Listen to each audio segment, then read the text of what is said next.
A2 Maths, Integration as the limit of a sum. Right, so as you know, you can approximate the area under a curve using the trapezium rule. Instead of using the trapezium rule, what you could also do is you could approximate it using rectangles.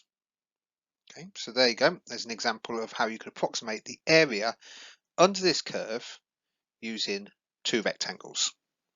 Right, the width of these rectangles we're going to call delta x. Now the delta value used there means a small change, so a small change in x. So the width of each of those we're looking at just set into a small value. Right, so what I'd like you to do is just calculate for me, what is that width, delta x? They're both the same, so therefore what is delta x in terms of a and b? Right, so pause it if you need to. Okay, so what you should have found is total length is a to b, so that's b minus a will be that total length, and because you've got two of them, you want to divide that value by 2. So delta x will be b minus a over 2. Right, the heights of each of those rectangles we can just call y1 and y2. y1 being the first rectangle, the height of the second rectangle being y2.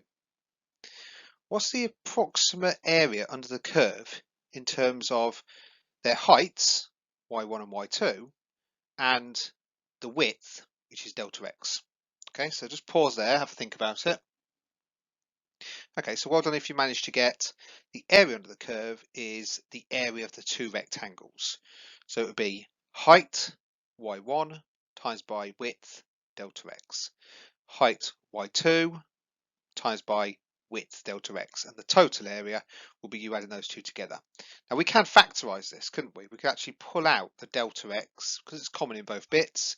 We could pull the delta x out, so therefore the area approximately is y1 plus y2 multiplied by the width delta x. Right. So the question is, if we're going to improve that approximation, how could we go about improving that approximation? Okay. Right, so congratulations if you managed to say the way we can improve it is by increasing the amount of rectangles. If we increase the amount of rectangles, for example, if we had 4 rectangles instead of 2, the approximation is better. Okay, so same as before, if we got 4 rectangles, the width of each of those rectangles would be delta x, so we'll put delta x in. The height of each of those rectangles would be y1, y2, y3 and y4. So the question is, what's the approximate area? Okay, so just pause if you need to. Okay, so hopefully you would notice that it's almost the same as the previous answer. You got height y1 times by width delta x, y2 times by delta x, and so on. And that means that just like the previous one, you can actually factorise it as well. Now notice what's happening here. You've got y1 plus y2 plus y3 plus y4. You've actually got a sequence there that you're adding up. So because you've got this sequence you're adding up, we can replace that for a summation. We can replace it for a summation sign. So we're starting with number 1, we go all the way up to number 4. So I could write that using sigma notation, starting with number 1, going up to number 4 for y k, where k is all the numbers 1, 2, 3 and 4. So I've replaced that part just there for summation notation, just to make it easier than having to write it every time. So again, if I want to improve it, so I want to look at improving it even further. So rather than 4 rectangles, I'm going to look at 8 rectangles. And notice now you're getting not far off a good approximation for that curve. The more rectangles you do, the closer it approximates to the curve. So if I write this out, yes, I could write y1 times delta x, y2 times delta x, y2 times delta x, and so on. But using summation notation, I could write it like this, starting with y1 times by delta x, and y2 times delta x, y3 times delta x, and so on. And we started to approximate the area under the curve using summation notation. Now have a look at doubling it again to 16. You can see now that it's a very good approximation just with 16 rectangles. You don't have to keep doubling, you could just go to any number you like. So 20 rectangles will be better, 50 rectangles will be even better, and so on. So how would I write for 16 rectangles? Exactly the same summation notation as that, except in this case it'll be 1 up to 16. 1 up to 16 for yk. Okay, so let's pretend now that we're skipping a few. We've done 16, yes we could do 32, yes we could do 320, yes we could do 1000. We're looking for a large number of rectangles, however you define large. And so what I'm looking at is rewriting the summation notation from 1 up to n, where n is large. Now because n is getting very big, it's starting to get close to infinity, then what we can do is we can replace the summation notation just here as n starts to, this is how you read this, is n tends towards infinity. So as n tends towards infinity, we can rewrite that to a limit. And this is where we start. This is the topic we're talking about. We're doing integration as the limit of a sum. We're limiting this sum as it tends towards infinity. So that formula you've got written just there, we've seen before. We've seen it in a neater form. As the limit starts to approach infinity, we add up all those separate rectangles. It becomes an integral between the values a and b. And that's how integration works. It looks at summing up all the separate rectangles underneath a curve. That's why it's important to look at rectangles, not trapeziums. So grab your notebooks then. Right. So the examiner expects you to have some understanding of integration as limit of a sum.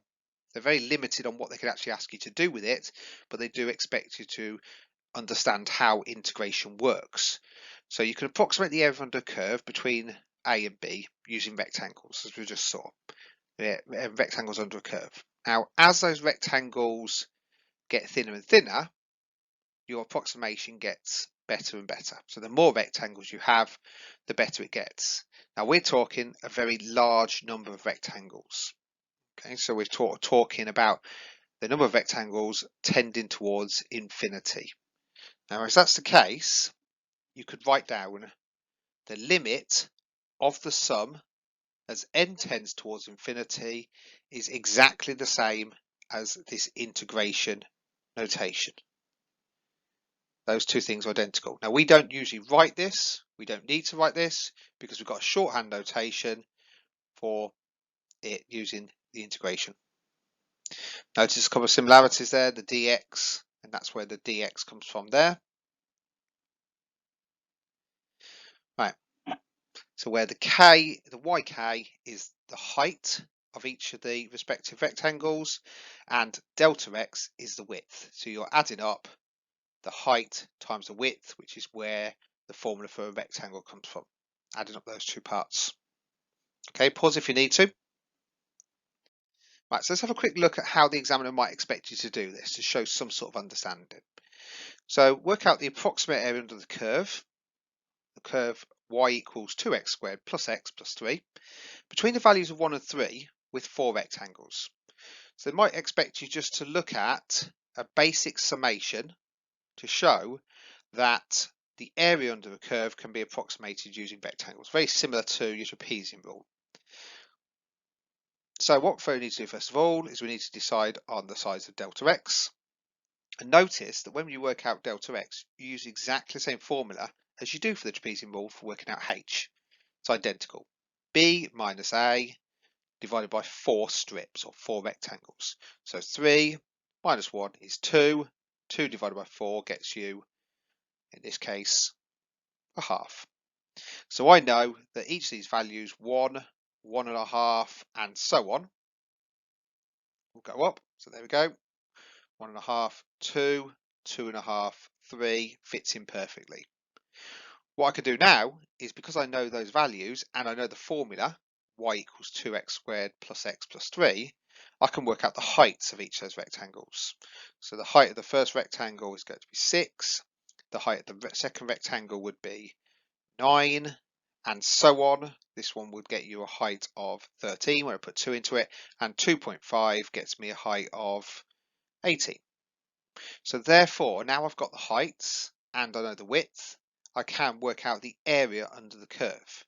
I can add up those values times by the half. So I'm using the summation formula, which I figured out in the previous one. So they might expect you to be given that, or you might be able to use that. So I add up all the rectangles from yx equals 1 up to x4. Right, so there we go. Substitute those values in. 6, 9, 13, 18. That's where the y values come from. Times by half gets me an approximate area of 23. Could I ask a question? Do you think that's an underestimation or an overestimation? And in this case, you are quite right if you had said it is an underestimation because the curve is bigger than the rectangles underneath. You have these extra bits that are missed out. Okay, so we've looked at using the area under the curve by using rectangles. That's not the limit of the sum. The limit of the sum would be if you had an infinite amount of these rectangles. What you would do is you'd say that is exactly the same as the integration from 1 to 3. You could do that on your calculator, and as soon as you type that in your calculator between 1 and 3, out pops the value 82 over 3. So that's the exact answer as the limit of the sum. In other words, the integration of it gets you that value.